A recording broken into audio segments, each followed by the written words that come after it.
Alhamdulillah Rabbil Alameen wassalatu wassalamu ala Sayyidil Anbiya wal Mursaleen. This is Mujib Qazi and you're watching Washington Roundtable on VOK TV. یہ مختصر سے vlog میں دو چیزیں بات کرنا چاہوں گا. ایک، خواجہ آصف نے جب سے نہر میں جمپ لگایا ہے اس کے بعد ایسا لگ رہا ہے کہ ان کے دماغ پہ کچھ ایسے اثرات ہو گئے جس کی وجہ سے وہ بہکی بہکی سی باتیں کرنے لگے، اور یا تو ان کا واقعی دماغ پہ کچھ اثر ہو گیا ہے جس کی وجہ سے وہ دو باتوں پہ ان کا کہتے ہیں نا دم پہ پاؤں آ گیا ہے ان کا. ایک تو وہ خواتین کے بہت پیچھے پڑ گئے ہیں، خواتین کو بڑی انسلٹنگ اور بڑی ڈیگریڈنگ قسم کی سٹیٹسمنٹ دیتے ہیں پارلیمنٹ کے اندر جا کے، اور یا تو ان کے ذہن میں یہ فطور ہے یا ان کے ذہن میں خرابی ہے یا ان کی تربیت کا یہ حصہ ہے کہ کسی بھی صورت میں خواتین کو آگے مین سٹریم پالیٹکس میں نہیں آنا. اور یہی وجہ تھی کہ جب نواز شریف کی گورنمنٹ تھی 80s میں، تو یہ لوگ اس وقت بے نظیر بھٹو کی جو پرسنل پکچرز تھیں اس کے فلائرز بنا کے، تو یہ 8 لاکھ کے قریب تقریب جہازوں سے گرائے جاتے تھے تاکہ ان کو ڈی گریڈ کیا جا سکے، ڈی فیم کیا جا سکے اور ان کی تذلیل کی جا سکے بحیثیت خاتون. ایک تو ان کا یہ پرانا وتیرہ ہے. دوسرا یہ ہے کہ یہ لوگ یہ چاہ رہے ہیں کہ اس وقت جو پی ٹی آئی کے ساتھ خواتین کی ایک ان ویورم قسم کی سپورٹ ہے، جس میں آپ دیکھ سکتے ہیں بہت ساری بہادر خواتین جو اس وقت جیلوں میں ہیں، قید و بند کی مصیبتیں سہ رہی ہیں لیکن ٹوٹ نہیں رہی. ان لائک وہ جو فصلی بٹیرے تھے، وہ فصلی بٹیرے جس طرح اسد عمر ٹائپ لوگ یا فواد چودھری ٹائپ لوگ جو تھوڑا سا مشکل وقت آیا ساتھ چھوڑ کے بھاگ گئے، چلے گئے، اور آپ کوشش کر رہے ہیں کہ واپس پی ٹی آئی میں آ جائیں کسی نہ کسی طریقے سے. لیکن میرا خیال ہے کہ وہ اپنی عزت کھو چکے ہیں اور اب ان کا واپس آنا مشکل ہوگا. اگر عمران خان غلطی کر بھی بیٹھتے ہیں ان کو واپس لانے میں، پبلک نہیں ایکسیپٹ کرے گی، پی ٹی آئی کے سپورٹر نہیں ایکسیپٹ کریں گے، کیونکہ یہ وہ لوگ ہیں جن لوگوں نے اسد عمر کو تو میں پھر بھی تھوڑا سا مارجن دے دوں گا، لیکن کچھ ایسے لوگ تھے جو پی ٹی آئی میں بدنامی کا باعث بنتے تھے ان کی لینگویج کی وجہ سے، ان کی وربیج کی وجہ سے، ان کی پریس کانفرنس کی وجہ سے، جس کی وجہ سے پی ٹی آئی کو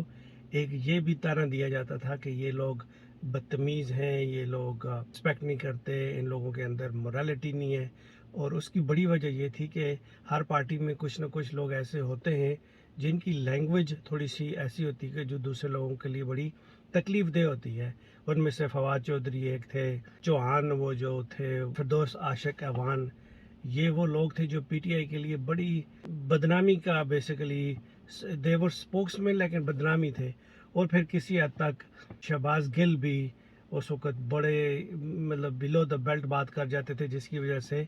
یہ ایسا لگتا تھا کہ پوری پارٹی کا اس طرح کا ایک مائنڈ سیٹ ہے. لیکن یہ لوگ چلے گئے، شہباز گل نے اپنے آپ کو ثابت کیا کہ وہ ایسے آدمی نہیں ہیں. انہوں نے وہ لینگویج وہ اس لیے اڈاپٹ کی تھی کہ جو مسلم لیگ نواز کے کچھ ایسے لوگ ہیں جو بیسیکلی تو خواجہ آصف سے بھی ورسٹ ہیں. آپ رانا ثناء اللہ کو لے لیجئے، عظمیٰ بخاری صاحبہ کو لے لیجئے، دانیال عزیز کو لے لیجئے، لطیف صاحب ایک ہیں جو ان کے آج کل بہت سپوکس مین بنے پھرتے ہیں. یہ وہ لوگ ہیں جن لوگوں میں اگر آپ دیکھا جائے تو بازاری لینگویج استعمال کرنے کے یہ ایکسپرٹ ہیں. تو ان کو کاؤنٹر کرنے کے لیے پی ٹی آئی میں اس طرح کے کچھ لوگ تھے. تو میرے خیال سے کہ اب یہ لوگ جو آپ کا گن صاف ہو گیا ہے تو اس کو واپس نہیں لانا چاہیے. بہرحال یہ تو پی ٹی آئی کا اپنا ذاتی مسئلہ ہے اور عمران خان صاحب کا ڈیسیژن ہوگا. تو ہم بھی بات کرنا چاہ رہے تھے کہ خواجہ آصف آج کل ایک تو خواتین پہ بہت برس رہے ہیں اور بہت ہی غلط برس رہے ہیں اور بیلو دا بیلٹ برس رہے ہیں، جو کہ وچ از انکالڈ فار، ناٹ ایکسیپٹیبل. دوسرا انہوں نے ایک انٹرویو دیا ہے، منصور علی خان کو بھی دیا ہے آف دا ریکارڈ میں، اور ایک اور اپنے من پسند جرنلسٹ کو بھی دیا ہے، جس میں انہوں نے کرنٹ آرمی چیف کو بیسیکلی آن گارڈ لیا ہے. بہت سارے لوگ اس میں اپنے اپنے انالیسس دے رہے ہیں، لیکن میرا اپنا انالیسس یہ ہے کہ جس ٹائم پیریڈ کی یہ بات کر رہے ہیں اس ٹائم پیریڈ میں آئی ایس آئی کو ہیڈ کر رہے تھے جنرل عاصم منیر. ہم سب جانتے ہیں کہ چیف کی مرضی کے بغیر آپ پولیٹیکل انجینئرنگ نہیں کر سکتے. اور یہ ساری انجینئرنگ ہوتی ہے آئی ایس آئی کے ہیڈ کے تھرو، کیونکہ ساری جو انٹیلیجنس ایجنسی ہے وہ اس کو وہ مینیج کر رہا ہوتا ہے. سو بیسیکلی یہ خواجہ آصف کا ڈائریکٹ اٹیک ہے جو انہوں نے جنرل عاصم منیر پہ کیا ہے کہ آپ as a general, as a lead of I S I, آپ اس وقت پولیٹیکل منوورنگ کر رہے تھے، کیونکہ آپ نے ان کو آفر کی تھی کہ آپ آ کے عمران خان کا گورنمنٹ کو ٹاپل کر دیں اور ٹیک اوور کر لیں. سو بیسیکلی یہ پتہ نہیں کیا لینا چاہ رہے ہیں، اور مطلب جو مئی 9 ہو گیا اس سے بڑھ کے، اور جنرل صاحب آپ کے لیے کیا کریں؟ آپ جنرل صاحب ایک فوج کو ہیڈ کر رہے ہیں، ان کو ہیڈ کرنے دیں، لیکن جنرل صاحب کو سوچنا پڑے گا کہ آپ کے ساتھ یہ کیا کرنا چاہ رہے ہیں. آپ کو پہلی قوم کے اور فوج کو ایک دوسرے کے آمنے سامنے لا کے کھڑا کر کے رکھ دیا انہوں نے، اور آگے کس حد تک اور لے کے جانا چاہ رہے ہیں یہ پھر آپ نے ڈیسائیڈ کرنا ہوگا. شہباز شریف صاحب نے جو سٹیٹمنٹ دی ہے سلیم صافی کے انٹرویو میں، انہوں نے تو بالکل ہی کہہ دی جی کہ عمران خان نے 9 مئی کو پاک فوج کا تختہ الٹنے کی کوشش کی. اور بھائی تختہ تو کسی بادشاہ کا الٹا جاتا ہے یا کسی الیکٹڈ آفیشل کا الٹا جاتا ہے، یہ کون سا تختہ ہے؟ ہی از اے پبلک سرونٹ، اس کا تختہ الٹنے والی کون سی بات ہوگی؟ اور یہ سارا گیم آپ نے اور رانا سلامہ نے کیا ہے،